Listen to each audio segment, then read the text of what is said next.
물 한 잔도 삼키기 힘들 만큼 정적이 흐르던 그 순간 그녀는 내게서 27년을 통째로 지워버렸다. 그리고 나는 조용히 주머니에 손을 넣었다. 그 안엔 하얀 봉투 하나. 이 밤의 진짜 주인공은 바로 그 봉투였다.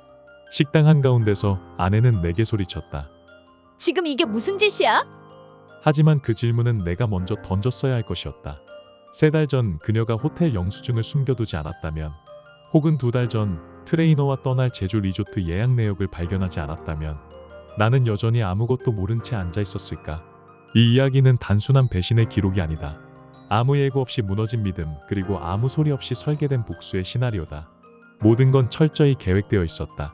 단 한 사람만 모르고 있었다. 바로 그녀. 그리고 마침내 그녀가 나를 무너뜨리려 준비한 그 자리에서 나는 단 하나의 봉투로 모든 판을 뒤집었다. 그리고 그날 밤 나는 처음으로 숨을 제대로 쉬었다. 결말은 여러분의 예상을 완전히 뒤엎을지도 모릅니다. 여러분의 생각은 어떠셨나요? 댓글로 꼭 남겨주세요. 구독과 좋아요도 잊지 마시고 방탐정의 이중 파일과 함께 더 놀랍고 흥미로운 이야기 속으로 떠나봐요. 내 이름은 박준호다. 올해 53. 서울에 있는 대형 물류회사의 물류팀 부장으로 근무하며 매일 수백 개의 화물을 시간 맞춰 정확히 도착하게 만드는 일을 한다. 나는 문제를 해결하는 사람이고 조용하지만 확실하게 책임지는 사람이다. 그렇게 27년을 살아왔고 내 곁엔 언제나 아내 서지원이 있었다. 겉보기엔 평범하고 안정된 삶이었다. 우리는 하나의 팀 같았고 나는 늘 그게 행복이라고 믿었다. 그러나 오늘 그 믿음은 무너졌다. 딸 소연의 졸업을 축하하기 위해 가족과 친척들이 모인 저녁 식사 자리에서 지원은 모두가 들을 수 있게 이렇게 말했다. 저 사람은 정말 지루하고 한심한 인간이에요. 난 더 나은 삶을 누릴 자격이 있어요. 그 말은 마치 갑작스레 식당 안에 피어오른 연기처럼 공기 중을 떠돌았고 모두의 표정을 굳게 만들었다. 여동생 미경은 칼질을 멈췄고 매형대석은 맥주병을 내려놓는 손끝까지 조심스러웠다. 그리고 우리 딸 소연, 오늘의 주인공이자 우리가 함께 키워낸 아이는 누군가에게 딱이라도 맞은 듯 충격에 휩싸인 얼굴로 나를 바라보았다. 하지만 나는 놀라지 않았다. 이런 공개적인 장면을 예측하진 못했지만 그녀가 이 가정을 떠날 거란 사실은 몇 달 전부터 알고 있었다. 헬스장에 다니기 시작하고 늦은 귀가가 잦아졌으며 갑자기 비싸고 화려한 운동복을 사들이고 거울 앞에서 오랜 시간을 보내는 모습은 분명 예전의 지원이 아니었다. 그녀는 진짜 나를 찾고 싶다. 진정한 삶을 살고 싶다. 같은 말을 하기 시작했고 그 순간부터 나는 감지했다. 변화를. 그리고 그 변화엔 늘 한 사람, 트레이너 진태현이 있었다. 내가 잠든 시간에 그녀는 운동하러 나갔고 내가 출근한 후에야 집에 들어왔으며 휴대폰은 항상 뒤집혀 있었고 전화는 베란다에서 받았다. 그동안은 바쁘다는 이유로 넘겼던 작은 징후들이 이제 하나하나 명확하게 떠올랐다. 이상하게도 분노보다는 묘한 평온함이 밀려왔다. 마치 숨을 오래 참았다가 천천히 내쉬는 느낌처럼. 그날 저녁 그녀는 아무렇지 않은 얼굴로 자신의 이야기를 이어갔다. 그녀는 이제 나와는 맞지 않으며 자신을 이해하고 가능성을 알아봐주는 사람이 따로 있다고 말했다. 말하면서 그녀는 밭쪽을 가리켰고 거기엔 진태현이 앉아 있었다. 조용히 술잔을 손에 쥔 채 마치 구조선이라도 되는 듯한 얼굴로 상황을 지켜보고 있었다. 나는 천천히 재킷 주머니에 손을 넣었다. 흰색의 얇은 봉투 하나. 특별할 건 없었다. 흔한 서류용 봉투에 내가 손수 쓴 글씨로 서지원이라는 이름이 적혀 있었다.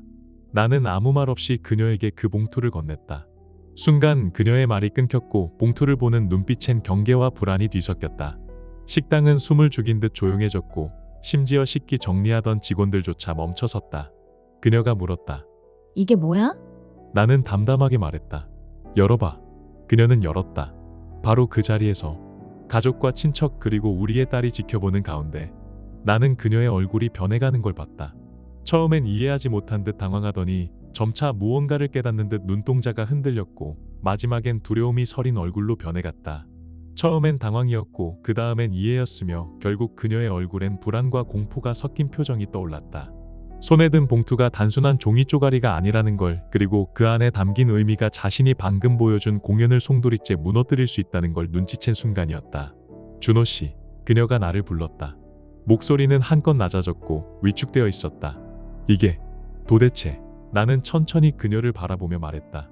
오늘 이렇게 모두 앞에서 다 나누기로 한 거라면 그 안에 있는 것도 읽어줘요. 그녀의 손이 떨리기 시작했고 나는 그제야 그녀가 이 상황의 전모를 정확히 이해했음을 알았다. 가식적인 무대 뒤편에서 내가 얼마나 오래 준비해왔는지, 그리고 지금 이 순간이 얼마나 치밀하게 계산된 결과인지 말이다. 이쯤에서 어떻게 우리가 이 지점까지 오게 되었는지를 이야기해야 할 것 같다. 나는 서지원을 대학교 시절에 처음 만났다. 그녀는 언론정보학을 전공했고 나는 물류관리학을 공부하고 있었다. 그녀는 밝고 야망이 있었으며 늘 새로운 계획을 말하던 사람이었다. 나는 시간 약속을 철저히 지키는 믿을 수 있는 사람이었고 그게 우리를 균형 있게 만들어준다고 믿었다. 결혼 후 나는 대형 물류회사에 입사했고 안정적인 직장과 혜택 속에서 한자리에서 묵묵히 일했다. 그녀는 처음엔 마케팅 회사, 그 다음엔 비영리 단체, 그리고 한동안은 부동산 중개인으로 일했지만 어느 곳에서도 오래 머무르지 못했다. 항상 잠시 쉬는 중이야. 나한테 맞는 의미 있는 일을 찾고 있어. 라고 말하곤 했다. 소연이가 태어나면서 그녀는 전업주부가 되었고 나는 가정을 책임지기 위해 야근과 주말 근무를 마다하지 않았다. 주신 시간이 60시간이 되었고 바쁜 시기엔 이른 시간을 넘기기도 했다. 딸아이의 학예회나 학교 상담을 자주 놓쳤고 그 역할은 모두 그녀가 감당했다. 그녀는 집안을 챙겼고 나는 대출금, 차량 할부, 그리고 소연의 대학 자금을 마련했다. 그렇게 20년이 흘렀다. 20년 동안 우리는 그렇게 살았다. 부족하진 않았고 나름대로의 방식으로 안정된 삶이었다. 그러나 소연이가 대학에 진학하고 집이 조용해지자 지원은 뭔가 허전한 듯한 얼굴을 하곤 했다. 처음엔 작은 변화였다. 헬스장에 등록하더니 하루가 멀다 하고 운동을 나갔고 자기 개발, 이니, 라이프 코칭, 이니 하는 말을 입에 올리기 시작했다. 그즈음 그녀는 진태현이라는 이름을 자주 말하게 됐다. 개인 트레이너라고 했다. 하지만 그는 단순한 운동 코치 이상의 존재였고 그녀는 그와 함께 있으면 진정한 자신을 찾을 수 있다고 믿는 듯했다. 징후들은 전혀 미묘하지 않았다. 늦은 밤까지 헬스장에 있다가 들어오는 날이 늘어났고 비싼 운동복을 택배로 주문하는 일이 잦아졌으며 통화는 항상 안방이 아닌 베란다에서 이루어졌다. 오늘은 어땠어? 라고 물으면 그녀는 어딘가 날 선 태도로 대답을 피했다. 당신은 몰라. 당신은 발전하지 않잖아. 6개월 전 나는 우연히 탁자 서랍 안에서 호텔 영수증 하나를 발견했다. 장소는 대전. 2박. 주말. 그녀는 그 주에 친정에 간다고 말했었다. 세미나 다녀왔어. 웰리스 관련 강연이었어. 혼자. 그녀는 그렇게 설명했지만 나는 그 순간 뭔가 결정적인 균열이 생긴 것을 느꼈다. 그날 밤 나는 오래된 친구이자 변호사인 김대석에게 전화를 걸었다. 예전에 리틀 야구 코치를 함께 하던 사이였고 신뢰할 수 있는 사람이었다. 혼전 계약서랑 재산 보호에 대한 질문이 있는데 그냥 궁금해서. 나는 무심한 척말을 꺼냈지만 대석은 바로 눈치챘다. 준호야, 진심으로 조심해야 해. 너 지금 무슨 생각하는지 대충 알겠다. 하지만 타이밍이 중요해. 그때부터 나는 정말로 주의를 기울이기 시작했다. 지원이 하는 말뿐 아니라 그녀가 하지 않는 말들에 집중했고 나를 바라보는 눈빛, 미래에 대한 이야기를 슬그머니 꺼내지 않는 그녀의 태도까지 모든 게 조용히 달라지고 있었다. 3달 전 그녀는 식사 도중 이렇게 말했다. 트레이너가 그러는데 나 직업을 바꿔보는 게 좋겠대. 내 안에 가능성이 더 많다고 하더라. 그날 밤 나는 도무지 잠을 이룰 수 없었다. 그녀가 잠든 사이 나는 서재로 가서 컴퓨터를 켰다. 조용히 그리고 철저하게 모든 걸 법적인 테두리 안에서 준비하기 시작했다. 내 이름으로 된 계좌로 돈을 옮겼고 그녀가 모르는 신탁 계좌를 만들었으며 27년간 모은 자산의 흐름을 재정비했다. 왜냐하면 아내가 개인 트레이너에게 연애 상담을 받기 시작한다면 남편은 자산보호 상담을 받아야 하는 법이니까. 결정적인 순간은 졸업식 2주 전이었다. 야근을 마치고 집에 들어왔을 때 지원은 전화 통화를 하고 있었고 몇 년 만에 듣는 듯한 밝은 웃음소리가 집안에 퍼지고 있었다. 그녀는 예전보다 훨씬 젊고 가벼운 얼굴을 하고 있었다. 내가 방문에 들어서자 그녀는 즉시 웃음을 멈췄다. 그리고 전화를 서둘러 끊으며 말했다. 아, 나중에 얘기해. 그래, 그렇게 할게. 내일. 그녀는 그렇게 말하며 전화를 끊었고 이미 깨끗한 접시를 다시 정리하는 척하며 손을 바쁘게 움직였다. 그녀의 동작은 이상할 정도로 빠르고 조심스러웠다. 그리고 나는 그 조심스러움이 내가 아닌 다른 사람을 향한 배려라는 걸 직감적으로 알아차렸다. 누구야? 나는 아무렇지 않은 척 물었다. 목소리는 차분했지만 내 안에서는 무언가 서서히 무너지고 있었다. 그냥 트레이너. 진태현 씨. 식단 관리법에 대해 이야기해줬어. 그 말에서 단 하나의 진심도 느껴지지 않았다. 나는 이미 알고 있었다. 그 대화는 단순한 식단 이야기가 아니었다. 그의 이름이 입에 오르내릴 때마다 그녀의 눈빛은 미묘하게 달라졌다. 자신도 모르게 입꼬리가 올라가고 어깨가 가볍게 들썩이는 그 모습이 내 기억 속에 선명히 남아있었다. 그날 밤 나는 더 이상 모른 척할 수 없다는 확신이 들었다. 그녀는 욕실에서 머리를 말리며 무언가를 흥얼거리고 있었고 나는 우리가 27년을 함께 사용한 침대에 조용히 앉아 방 안을 둘러보았다. 공허함이 가득했다. 벽 쪽 옷장은 반쯤 비어 있었다. 셔츠 사이사이에 불균형한 간격이 생겨 있었고 원래 그녀의 향이 머물던 그 자리엔 아무 냄새도 없었다. 언제부터 이렇게 비어 있었던 걸까? 왜 나는 그걸 지금에서야 알아챘을까? 나는 천천히 그녀의 화장대 쪽으로 다가갔다. 그녀가 늘 귀걸이를 올려두던 작은 유리 접시역. 반쯤 삐져나온 종이 한 장이 시선을 끌었다. 읽지 말았어야 했다. 아니, 사실은 이미 마음속에서 읽고 있었다. 나는 망설임 없이 그 종이를 꺼냈다. A사 용지 한 장. 진하게 인쇄된 이메일 예약 확인서. 장소는 제주도 남쪽 고급 리조트. 투숙 인원 2명. 체크인 날짜는 소연 졸업식이 끝난 지 정확히 사흘 뒤. 예약자 이름엔 서지원 그리고 진태현이 나란히 적혀 있었다. 영문으로 정리된 문서 위 그 두 이름은 마치 커플 여행지 추천 브로셔처럼 어색하게 빛나고 있었다. 숨이 턱 막혔다. 나는 아무 말도 할 수 없었다. 서류를 쥔 손이 미세하게 떨렸고 심장은 조용히 그러나 깊게 쿵쿵 울렸다. 그들은 이미 떠날 계획을 세워두고 있었다. 그녀는 나에게 이혼 이야기를 꺼내지도 않은 상태에서 그 남자와의 여행을 예약한 것이다. 그리고 그 계획 속에 나는 존재하지 않았다. 나는 한참을 그 자리에 멈춰 서 있었다. 화도, 소리도, 움직임도 없이. 분노는 없었다. 그보다 더 깊고 무거운 감정. 슬픔. 우리가 함께했던 시간에 대한 슬픔. 처음 만났을 때 그녀가 웃으며 말하던 꿈들. 우리의 첫 여행, 첫 집, 첫 아이. 그 모든 처음들이 지금 이 순간 끝이 났다는 걸 인정해야 했다. 그리고 무엇보다 아픈 건 그녀가 솔직한 대화 한 번 없이 딸의 졸업식이라는 축복의 자리를 무너뜨리려 했다는 사실이었다. 나는 리조트 예약서를 천천히 접었다. 그녀의 화장대 위에 다시 올려두며 아무도 들리지 않는 속삭임처럼 중얼거렸다. 그럴 거면 미리 말이라도 하지 그랬어. 그녀는 욕실에서 나와 침대로 향했다. 나는 자는 척 고개를 돌렸고 그녀는 아무 말 없이 불을 끄고 이불 속으로 들어왔다. 하지만 나는 잠들 수 없었다. 창밖엔 바람이 세차게 불고 있었고 방 안엔 우리 둘의 침묵만이 가득했다. 그 순간 나는 깨달았다. 모든 것이 끝났다는 걸.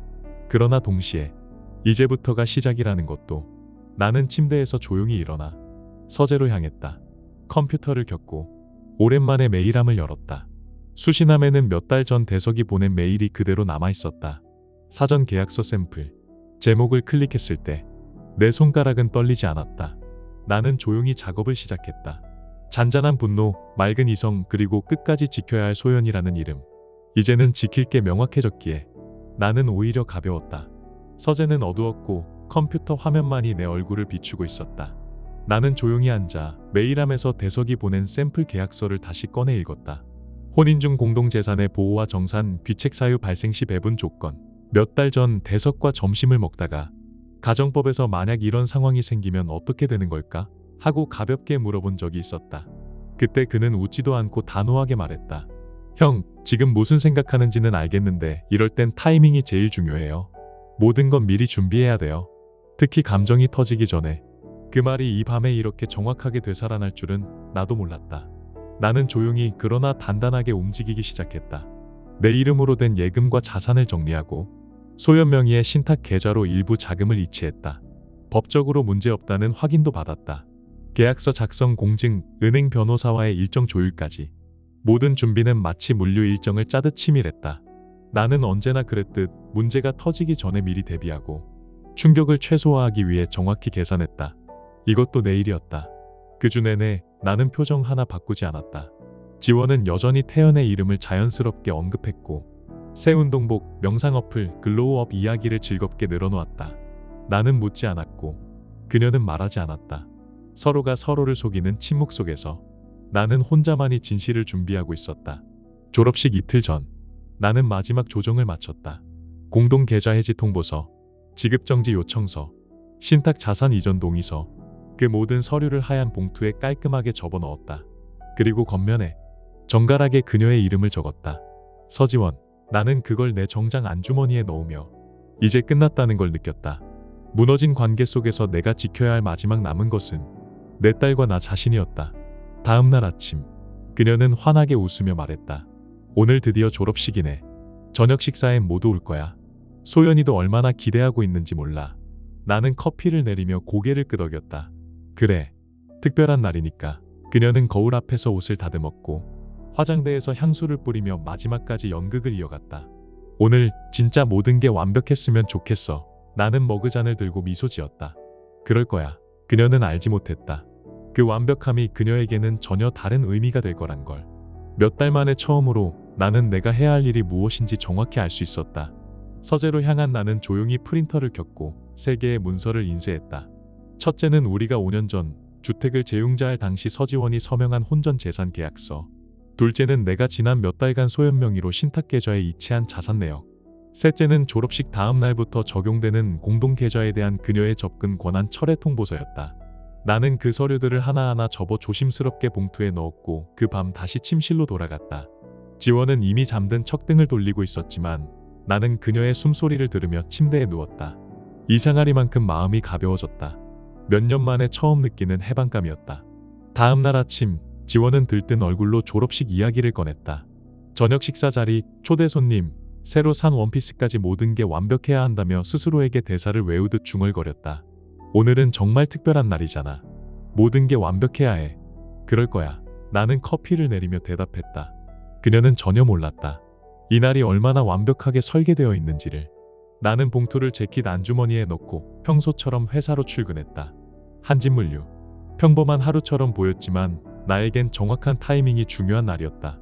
문제를 해결하고 화물을 제 시간에 도착시키는 일처럼 오늘 역시 제자리에 맞춰야 할 결정적인 무언가가 있었다. 그리고 그날 저녁 식당에서 그녀는 봉투를 열었다.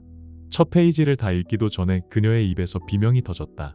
당신 정말 못됐어. 그녀의 목소리는 마치 식당 전체를 울리는 경보처럼 날카롭고 쩌렁찼다. 진짜 최악이야, 당신. 순간 식당 안의 모든 시선이 우리 쪽으로 쏠렸다. 옆 테이블에서 와인을 따르던 서버는 손을 멈췄고 창가에 앉아있던 커플은 메뉴판을 내려놓은 채 바라보기 시작했다. 문제 있으십니까? 식당 매니저가 어딘가 불안한 표정으로 다가왔다. 레스토랑 매니저가 어딘가 조심스러운 얼굴로 다가왔다. 손을 비비며 말을 꺼냈다. 혹시 무슨 문제라도 있으신가요? 문제요? 당연히 있죠. 지원은 손에 쥔 서류를 흔들며 외쳤다. 제 남편이 방금. 하지만 그녀는 그 다음을 잊지 못했다. 지금 이 순간 법적 상황을 이 많은 가족과 친구들 앞에서 설명한다는 것이 얼마나 자충수인지 눈치챈 것이다. 조용히 좀 해요. 나는 낮고 차분한 목소리로 말했다. 당신이 지금 장면을 만들고 있어. 내가 장면을 만든다고? 그녀는 유리잔을 깨트릴 듯 날카로운 웃음을 터뜨렸다. 당신이 이걸 전부 계획한 거잖아. 당신은 내가 이 자리에서 뭘 하려는지 다 알았지. 그녀는 다시 말을 멈췄다. 그리고 고개를 천천히 돌렸다. 딸 소연, 내 여동생 미경, 그리고 미국에서 날아온 그녀의 어머니 이정숙 여사. 그들의 시선이 지금 그녀를 정면으로 바라보고 있었다. 나는 조용히 물었다. 무슨 일을 하려던 건데? 지원의 얼굴이 붉게 달아올랐다. 그 문장을 끝내는 순간 그녀는 자신이 오늘 이 자리를 위해 공연을 기획했다는 것. 바 안에 앉아있는 진태현이 우연히 거기 있는 게 아니라는 것. 그리고 나를 이 자리에서 공개적으로 굴욕 주려 했다는 것을 인정해야만 했기 때문이다. 이게 불법일 수도 있어. 그녀의 목소리는 아까와 달리 힘이 빠져 있었다. 당신, 내 동의 없이 우리 돈을 마음대로 옮기면 안 되는 거잖아. 나는 단호하게 말했다. 나는 우리 돈을 옮긴 게 아니야. 내 돈을 옮겼을 뿐이지. 그것도 당신이 5년 전에 직접 서명한 혼전재산 계약서에 따라 법적으로 정당하게 말이야. 그 계약서 당신 변호사가 직접 설명하고 서명하라고 했잖아. 집을 재융자할 때 말이야. 내 말이 채 끝나기도 전에 대석이 조용히 헛기침을 하며 입을 열었다. 그는 매형이자 변호사였고 이 상황의 무게를 누구보다 잘 알고 있었다. 지원아, 내 생각엔 이건 그냥 둘이 따로 얘기하는 게 나을 것 같다. 하지만 그 말은 끝까지 이어지지 못했다. 지원은 날 선 눈빛으로 대석을 바라보며 말을 잘랐다. 하지마. 당신까지 저 사람 편 들 거야? 나는 누구 편도 아니야. 그냥 여기서 이러는 건 좀. 하지만 그 순간에 지원은 이미 이성의 끈을 놓은 상태였다. 논리가 통할 리 없었다. 그녀의 목소리는 점점 더 높아졌고 식당 안의 모든 시선이 다시 이쪽으로 향했다. 그녀는 손에 들고 있던 서류를 꽉 쥐며 자리에서 벌떡 일어났다. 그리고 진태현을 향해 시선을 고정했다. 그는 바 구석에서 조용히 몸을 낮추고 사람들 틈에 섞이려 애쓰고 있었다. 하지만 그날 식당에 모인 40명의 눈빛이 그를 놓아주지 않았다. 누구도 말은 하지 않았지만 모두가 알고 있었다. 이 장면의 주요 등장인물은 이제 단 3분이었다. 지원이 말했다. 말해. 우리가 얘기했던 거 다 말해줘. 태연의 얼굴은 마치 얼어붙은 듯 굳어 있었고 그는 한동안 아무 말도 하지 못했다. 눈동자가 이리저리 흔들리며 어디에 시선을 둬야 할지조차 몰랐다. 그의 모습은 한마디로 당황 그 자체였다. 이건 그들이 계획한 시나리오가 아니었다. 지원은 거창한 선언을 하며 새로운 삶을 시작하고 싶었겠지만 지금 그녀의 손에는 감춰졌던 진실들이 문서로 드러난 증거로 들려 있었다. 태연은 머뭇거리며 한 걸음 내디뎠다. 마치 불에 탄 차 사고 현장에 발을 들이는 사람처럼 무거운 발걸음으로 지원에게 다가갔다. 지원아, 그냥 여기서 이러지 말고. 그의 목소리는 작았고 확신이 없었다. 지원은 기다리지 않았다. 내가 얼마나 살아있다고 느끼게 해주는지 말해줘. 저 사람이랑은 비교도 안 된다고 말해줘. 그녀의 외침은 날카롭고 거칠었다. 그리고 그 순간 식당 안은 숨조차 쉬기 어려울 만큼 조용해졌다. 주방의 접시 소리도 멈췄고 와인을 따르던 서버는 병을 그대로 들고 서 있었다. 아이들이 떠들던 소리도 사라졌고 이곳은 완전히 멈춰선 하나의 무대가 되었다. 태연은 그녀 쪽으로 다가가며 점점 얼굴이 하얗게 질렸다. 그의 두 손은 주머니 속에서 빠져나오지 않았고 어깨는 작아졌다. 나는 묵묵히 그 장면을 지켜봤다. 소리치지 않았고 비웃지도 않았다. 그저 내 자리에 앉아 이 무대의 마지막 장면을 눈으로만 확인했다. 태연은 드디어 그녀 앞에 섰다. 지원은 기대했다. 마치 영화 속 남자 주인공처럼 그가 당당히 그녀를 감싸 안고 구원 같은 말을 해주길 바랐다. 하지만 태연은 한 걸음 멈칫하더니 시선을 피하며 말없이 입술만 달싹였다. 말해줘. 지원이 떨리는 목소리로 다시 물었다. 눈가엔 눈물이 고였고 두 손엔 절박함이 가득했다. 이 순간은 그녀가 상상하고 계획해온 무대였다. 하지만 그는 그 무대에 오를 준비가 되어 있지 않았다. 지원아. 태연이 간신히 입을 열었지만 그 다음 말은 끝내 나오지 않았다. 그 침묵은 대답이었고 그녀의 마지막 기대를 무너뜨리기에 충분했다. 나는 천천히 고개를 돌려 소연을 바라봤다. 그녀는 의자 끝에 앉아 두 손을 무릎 위에 꼭 모은 채 입술을 꾹 담은 얼굴로 가만히 상황을 지켜보고 있었다. 그 눈빛엔 말보다 깊은 실망과 혼란이 담겨 있었다. 나는 속으로 중얼거렸다. 이제 이들의 쇼는 끝났다. 태연은 다시 한번 입을 달싹였지만 그 어떤 말도 내지 못했다. 그는 이 장면을 상상했을 것이다. 모두 앞에서 지원이 자신을 선택하고 본인은 그 곁에서 당당히 서 있을 거라고. 하지만 지금 그는 창피함과 후회 그리고 두려움에 휩싸인 얼굴로 그 자리에 멈춰 서 있었다. 나는 등을 곧게 펴고 조용히 말했다. 가도 돼요, 진태현 씨. 하지만 지원 씨는 마지막까지 읽고 가는 게 좋을 겁니다. 특히 페이지 3. 그 말에 지원의 손이 떨리기 시작했다. 그녀는 주춤거리며 서류 뭉치를 넘겼고 3페이지에 도달하는 순간 얼굴에서 핏기가 서서히 사라졌다. 집이 그녀가 거의 속삭이듯 중얼거렸다. 나는 고개를 끄덕였다. 소연 이름으로 어제 등기 이전했어. 제주 소형 펜션 배 그리고 대부분의 예금도 다 소연 앞으로 옮겼지. 태연은 그 말을 듣고 고개를 숙였다. 그는 더 이상 말을 할 의지도 여유도 없어 보였다. 이 모든 시나리오가 완벽하게 무너졌다는 것을 이제야 깨달은 듯했다. 그때부터 준비했어. 계좌를 나누고 자산을 이전하고 계약서를 정리했지. 지원은 조용히 말했다. 왜 말 안 했어? 왜 그냥 끝내자고 하지 않았어? 나는 숨을 내쉬며 답했다. 그게 내 방식이잖아. 소리 없이 등을 돌리고 뒤에서 계획을 짜고 결정적인 순간에 공개하는 거. 나는 그 방식을 너한테 그대로 돌려줬을 뿐이야. 그 말에 식당 안의 분위기가 다시 무거워졌다. 지원은 이제 완전히 감정적으로 무너져 있었다. 눈동자는 흔들렸고 입술은 다친 채 떨리고 있었다. 그녀는 태연을 향해 고개를 돌렸다. 희미한 기대가 남아있었던 걸까? 하지만 그는 말없이 뒤로 물러섰다. 우리 그냥 나가자. 그가 낮게 말했다. 지원은 대답하지 않았다. 그의 말조차 이제 아무 의미가 없어졌다는 듯 보였다. 이제 연극은 끝났다. 조명도 관객도 대사도 남은 것은 진실만이 남긴 잔해였다. 테이블에 도착한 진태현은 조심스럽게 지원의 어깨에 손을 얹으며 말했다. 지원아, 그냥 가자. 굳이 이런 드라마 필요 없어. 그 말을 듣는 순간 나는 확신했다. 그들은 이 장면을 사전에 이야기했고 심지어 리허설까지 했을 것이다. 지원의 멋진 선언, 진태현의 든든한 등장, 그리고 조용히 굴욕을 당하는 나. 완벽하게 짜인 각본이었다. 하지만 그 봉투는 그들의 각본에 없던 변수였다. 당신은 가도 돼. 나는 진태현을 바라보며 말했다. 하지만 지원 씨는 세 번째 페이지까지는 읽고 가야 할 거야. 지원의 손이 눈에 띄게 떨리기 시작했다. 그녀는 조심스럽게 세 번째 페이지를 펼쳤고 그 순간 얼굴에서 핏기가 사라졌다. 집이, 그녀는 거의 속삭이듯 말했다. 소연 이름으로 돼 있어. 나는 천천히 답했다. 어제부로 명의 변경 완료됐어. 제주 소형 펜션, 낚시배 그리고 대부분의 예금도 포함해서 적절한 상속 계획만 잘 세워도 참 많은 게 가능하더라고. 이건 불법이야. 그녀의 목소리는 이미 힘이 빠진 채였다. 아니, 이미 다 끝났어. 그 순간 그동안 말없이 모든 걸 지켜보던 소연이 조용히 입을 열었다. 아빠, 무슨 일이에요? 나는 딸을 바라보았다. 똑 부러지고 착하며 어머니와는 전혀 다른 선택을 할 줄 아는 아이. 내 엄마는 새로운 삶을 선택했단다. 나는 내 삶이 거기에 끌려가지 않도록 준비한 거고, 지원은 그 자리에 주저앉듯 앉아버렸다. 서류를 내려다보는 그녀의 손끝은 더 이상 반박할 힘도 없었다. 이제야 그녀는 깨달았다. 본인은 연극의 퇴장을 준비하고 있었지만 나는 그 퇴장 후의 착지를 계산하고 있었다는 걸. 언제? 그녀가 물었다. 목소리는 작고 마른 입처럼 떨렸다. 언제부터 알았어? 언제를 말하는 거지? 내가 나랑 태연이. 나는 거짓말할 수도 있었다. 최근에 눈치챘다고 말하면 그게 편했을지도 모른다. 하지만 소연은 진실을 알 자격이 있었고 지원은 더 이상 부드러운 말대접을 받을 자격이 없었다. 대전 호텔 영수증 봤을 때부터 나는 단호하게 말했다. 6개월 전부터였어. 그 순간 그동안 아무 말 없이 지켜보던 이정숙 여사가 입을 열었다. 목소리는 낮지만 단호했다. 호텔 영수증? 그게 무슨 말이냐, 지원아? 지원은 나를 향해 얼음 같은 눈빛을 쏘아보냈다. 그녀는 어머니에게 진태현의 존재를 들키고 싶지 않았다.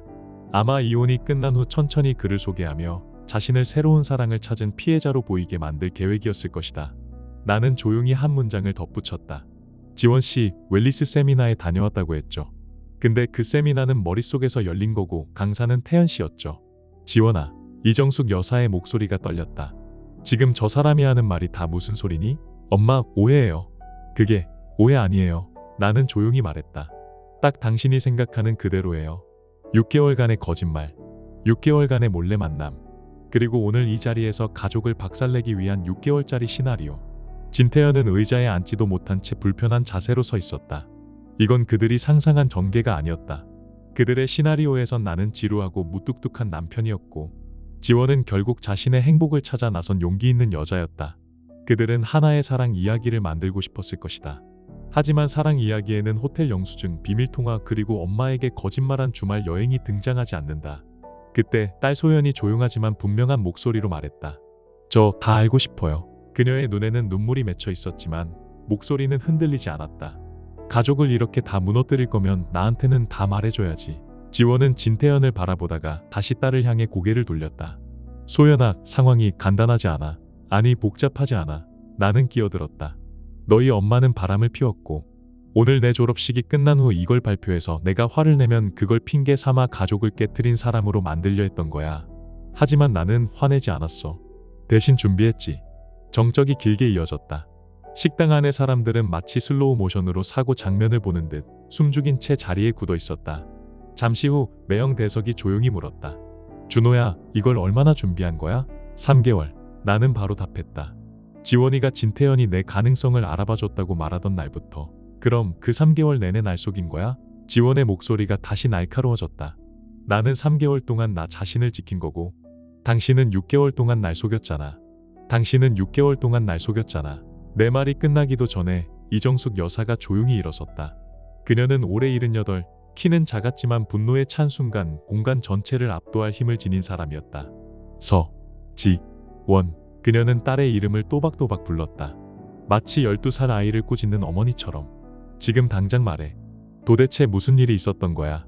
지원은 그제야 울기 시작했다. 방금 전까지 보였던 분노나 억울함이 아닌 들켜버린 죄인이 흘리는 진짜 눈물. 처음부터 이렇게 하려던 건 아니었어. 나는 그냥 답답했고 준호 씨는 늘 바쁘고 우리 둘은 대화를 안 했잖아. 나는 존재감이 없는 느낌이었어. 그래서 바람을 폈어? 이정숙 여사의 목소리는 얼음을 가르는 듯 단호하고 날카로웠다. 이런 시기 될 줄 몰랐어. 지원은 말을 더듬으며 진태현 쪽을 바라봤다. 하지만 그는 이미 그 자리를 떠날 준비를 하고 있었다. 이건 그가 꿈꿨던 로맨틱한 선언이 아니었고 지저분하고 복잡한 가족의 파탄 그 자체였다. 난 먼저 나갈게. 그가 말했다. 그래. 나는 고개를 끄덕였다. 그러는 게 좋겠지. 그는 더 이상 아무 말도 하지 않았다. 마치 불난 건물에서 도망치는 사람처럼 조용히 식당을 빠져나갔다. 지원은 그의 뒷모습을 바라보며 더욱 격하게 울기 시작했다. 그 순간 이 연극은 완전히 막을 내렸다.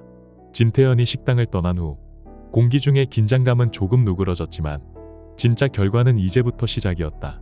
지원은 눈물을 닦으며 다시 서류를 들여다보았다. 이게 정말 다 법적으로 가능해? 그녀는 고개를 돌려 대석에게 물었다.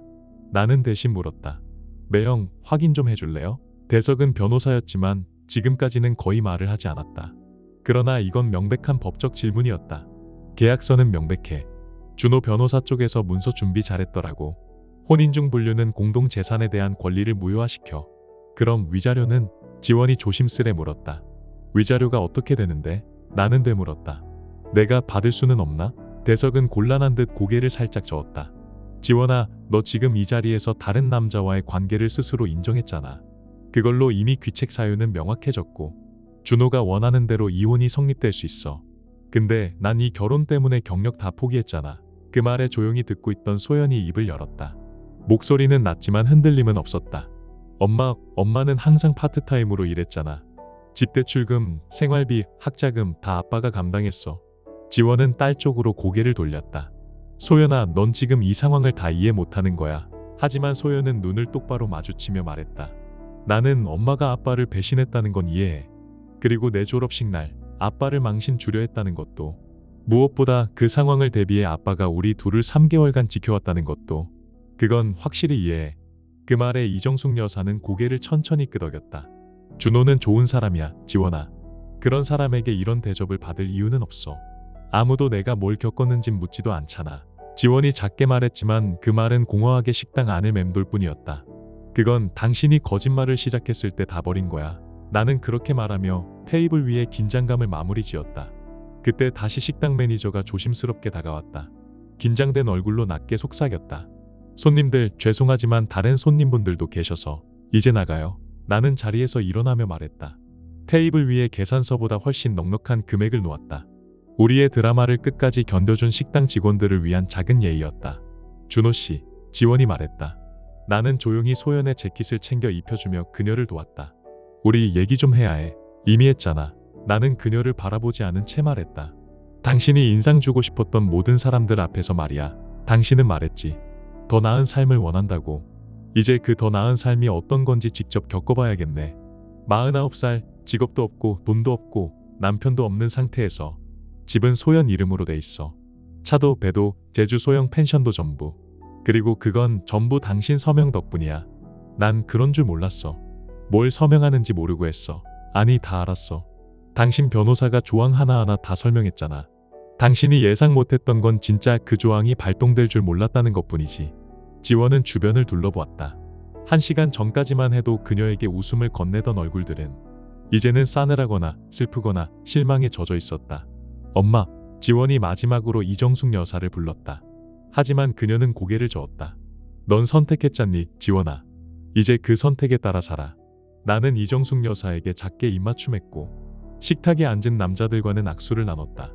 여동생 미경은 나를 꼭 안아주었다. 오빠 괜찮아? 괜찮을 거야. 소연과 나는 함께 식당을 나섰다. 지원이 뒤에서 이름을 불렀지만 우리는 멈추지 않았다. 주차장에 도착하자 그제야 소연은 울음을 터뜨렸다. 아빠 미안해요. 그런 일이 있었던 거 몰랐어요. 엄마가 그런 사람일 줄. 나는 딸을 꼭 안았다. 그녀는 낯선 사람들로 가득한 식당에서 방금 가족이 무너지는 걸 지켜본 아이였다. 그건 내 잘못이 아니야. 전혀 내 잘못이 아니야. 나는 딸의 등을 다독이며 속삭였다. 하지만 졸업은 완벽했어. 좋은 학교를 우수하게 졸업했고 그게 진짜 중요한 거야. 나머지는 그냥 잡음일 뿐이야. 우리는 한참 동안 주차장에 차들이 들어오고 나가는 걸 조용히 바라보았다. 식당을 나서며 나는 멀어지는 창문 너머를 바라보았다. 평범한 사람들, 평범한 저녁 식사. 인생을 무너뜨릴 쇼 같은 건 하지 않는 사람들. 이제 어떻게 되는 거야? 소연이 조용히 물었다. 이제 집에 가서 앞으로 뭘 해야 할지 같이 생각해보자. 그로부터 3일 후 지원에게서 전화가 걸려왔다. 준호씨, 우리 얘기 좀 해. 무슨 얘기? 이 상황을 어떻게든 고쳐보는 거. 다시 노력해보는 거. 나는 한진물류 사무실 오마하로 가는 화물 스케줄을 조율하며 일하고 있었다. 평범한 일, 평범한 문제. 해결 가능한 정상적인 삶. 고칠 것도 노력할 것도 없어. 당신은 선택했잖아. 태연이랑은 잘 안 돼. 자기는 내가 나이 많다고 해. 이젠 내가 뭘 놓쳤는지 알아. 나는 타자를 멈추고 몸을 의자 등받이에 기댔다. 그건 내 문제가 아니야. 준호 씨 제발. 내가 실수했어. 혼란스러웠어. 당신이 원하는 거 다 서명할게. 상담도 받을게. 뭐든지 할게. 뭐든지 할 거라고? 응, 진심이야. 그럼 나한테 다시 전화하지 마. 나는 조용히 말하고 전화를 끊었다. 그로부터 1시간 후 내 변호사에게 전화가 왔다. 지원 쪽 변호사가 미팅을 요청했어. 주제는 그 혼전 재산 계약서가 강요로 서명된 거라 주장하고 있어. 나는 웃음을 참지 못하고 터뜨렸다. 진짜로 소리내어 웃었다. 서명 당시 대석이랑 은행 직원 2명이 증인으로 있었어. 그녀도 자기 변호사 데려왔고. 알아, 그 주장은 절대 통하지 않을 거야. 그리고 그녀가 합의금 계약서도 요구하고 있어. 그녀가 결혼 때 가져온 건 다 줄 수 있어. 나는 차분히 말했다. 옷, 차, 그리고 태연이한테 선물 사느라 다 쓴 신용카드 부채. 그게 전부야. 그게 다야. 그게 다야. 다음 날 아침 지원은 내가 사는 집에 찾아왔다. 우리의 옛집. 지금은 소연의 이름으로 된 집. 나는 현관문 안쪽에서 말했다. 문 안 열어줄 거야. 그냥 얘기 좀 하고 싶어. 그럼 얘기해. 당신은 지금 나를 미워하겠지만 소연이는 내 실수 때문에 상처받지 않아야 하잖아. 소연이는 잘 지내. 집도 있고 신탁 자산도 있고 그녀를 버리고 트레이너 따라간 부모는 없잖아. 준호 씨 제발 집에 가. 난 더 이상 갈 집이 없어. 나는 조용히 문을 열었다. 3일 전 그 식당 사건 이후 지원은 3살은 더 늙어 보였다. 화장기 없는 얼굴, 질끈 묶은 머리, 예전에 입던 헐렁한 옷. 그걸 생각했어야지. 나는 차분하게 말했다. 딸 앞에서 졸업식 날 나를 지루하고 쓸모없는 사람이라 부르기 전에 말이야. 지원은 다시 울기 시작했다. 알아. 내가 잘못한 거 알아. 근데 이제 돌이킬 수가 없어. 맞아. 나는 고개를 끄덕였다. 돌이킬 수 없어. 나는 문을 닫았다. 그리고 조용히 부엌으로 돌아갔다. 평범한 부엌, 평범한 커피, 그리고 드디어 평화를 되찾은 집. 6개월이 지났다. 나는 뒷마당에 울타리를 고치고 있었다. 그때 소연이 맥주 2병을 들고 나왔다. 학교는 어때? 내가 물었다. 좋아요. 엄마가 또 전화했어요. 이혼이 정리된 이후로 지원은 매주 소연에게 전화를 걸었다. 소연은 늘 예의 있게 전화를 받고 그 통화를 나에게 조용히 전달하곤 했다. 이번엔 뭐래? 앤커니에 있는 피트니스 센터에서 파트타임으로 일한대요. 그래. 이번 크리스마스에 아빠한테 물어봐 달래요. 뭘? 같이 보내도 되냐고. 나는 울타리에 못을 하나 더 박았다. 넌 뭐라고 했어? 엄마가 이미 선택한 거라고 말했어요. 역시 우리 딸이네. 우리는 베란다에 나란히 앉아 말없이 맥주를 마셨다. 잔디밭은 참 예뻤다. 지원이 이 집에 살던 시절 고쳐야 할 게 너무 많다고 불평하던 그 마당보다 지금이 훨씬 낫다. 아빠, 엄마가 그립긴 해요? 소연이 조심스레 물었다. 나는 생각했다. 잠시가 아니라 진심으로 곰곰이 생각했다. 그녀가 누구라고 믿었던 모습은 그리워. 하지만 그 식당에서 우리를 망가뜨리려 했던 그 여자는 전혀. 잘 됐네요. 소연이 고개를 끄덕였다. 태연 씨, 엄마랑 헤어졌대요. 더 어린 사람이랑 사귄다고. 나는 소연을 바라봤다. 그걸 어떻게 알았어? 레베카 언니가 피트니스 센터에서 같이 일해요. 나는 참지 못하고 터져나오는 웃음을 참았다가 결국 소리내어 웃었다. 아빠, 웃을 일 아니에요. 아니야. 나는 눈가를 닦으며 말했다. 완벽해서 웃긴 거야. 우리는 맥주를 다 마셨고 햇살이 천천히 마당 뒤로 저물어 갔다. 이제 이 마당은 우리 둘의 것이다. 그 누구의 것도 아니다. 드라마도 거짓말도 트레이너도 없는 삶. 지원은 결국 자기가 원하는 걸 얻었다. 다른 쪽 풀밭이 정말 더 푸른지 확인할 기회를 말이지. 그리고 결과는 아니었다. 우리는 때때로 오랜 시간 함께한 사람을 믿고 그 사람과의 미래를 당연하게 여깁니다. 하지만 이 이야기는 말해줍니다. 진짜 사랑은 떠나는 용기보다 남아있는 책임에서 드러난다는 것을요. 준호는 분노 대신 침묵을 택했고 상처 대신 지혜로 대답했습니다. 모든 것이 무너진 듯한 순간에도 그는 딸과 함께 새롭게 시작했습니다. 가족이란 결국 지켜내려는 사람이 있어야 이어지는 것이니까요. 그리고 가끔 평범한 커피 한 잔이야말로 가장 큰 위로가 되기도 하죠. 당신은 어떻게 느끼셨나요? 댓글로 당신의 생각을 들려주세요. 이 이야기가 여러분께 작은 감동, 잠시 멈춰 생각해보는 계기, 혹은 바쁜 일상 속 따뜻함이 되어 주었다면 저희는 더할 나위 없이 기쁩니다. 여러분의 좋아요와 댓글, 구독은 이 이야기가 더 많은 사람들에게 닿을 수 있도록 따뜻한 다리 역할이 되어줍니다. 끝까지 함께해 주셔서 진심으로 감사드립니다. 늘 평안하시고 행복한 일들로 가득한 나날 되시길 진심으로 바랍니다.